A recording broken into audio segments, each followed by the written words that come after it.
چی؟ چند تشریف داشته باش. 780 لباس فرم نیست.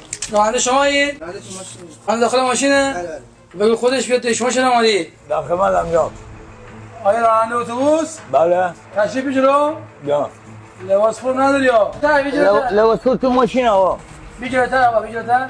بفرما. چند نمی جلو؟ نزدیکم به شما دیگه. از کجا میای؟ گرگان. گرگان؟ بله یکم بیجلوتر ببینم چهره مبارک تو ببینم. بفرما.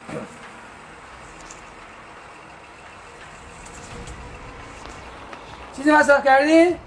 نه من مصرف کننده نیستم اصلا بیش. یا ها کن بیجلوتر. چرا کنم؟ یا ها کن. بابا چی؟ چی گفتم؟ خدایشی چی گفت؟ چرا کنم؟ چند ثانیه فوت میکنید تا من نگفتم قد نمیکنید. فوت. نفس رو بده بیرون.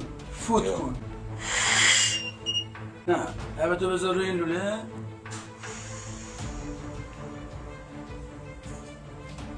یکم بیشتر.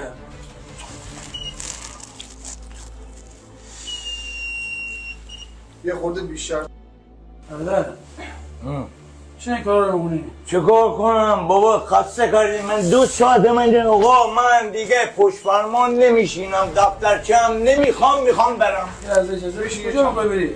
خانه بابا خسته کردی من دیگه 2 ساعت اینجا رو فوت کن اونجا رو فوت کن اونجا رو ببر اینجا رو ببر تکلیف منو بگین دیگه برادر شما جایی نمیتونی بری دیگه.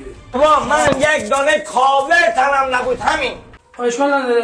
یه چند ثانیه فوت کن. باز میگه فوت کن شما خدا اگر- آقا من واسه چی باید فوت کنم تا کی باید فوت کنم به خاطر یه کاور باید فوت کنم نه مشکل نداری.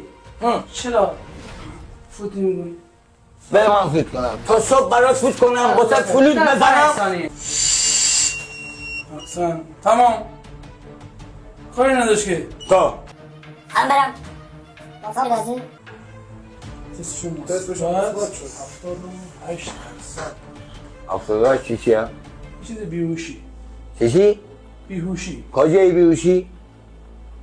من دیگه چی آدم تیپالی؟ تماس بگی عوامل انتظامی بابت؟ شما مشکل نداری چرا کار درست بشه من هیچ مشکل ندارم بابت چی؟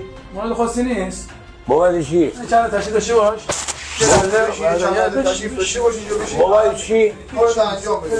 یه چند لحظه بشین. اسم تو بگیر با هیچ چی نیست بابت مشکل نداره میری این موضوع دیگه ای این 78 چیه؟ موضوع دیگه ای 78 چیه؟ شما من نمیگم چیز مصرف کنم آقا نه چرا نمیشینی 78 چیه؟ چیز خاصی نیست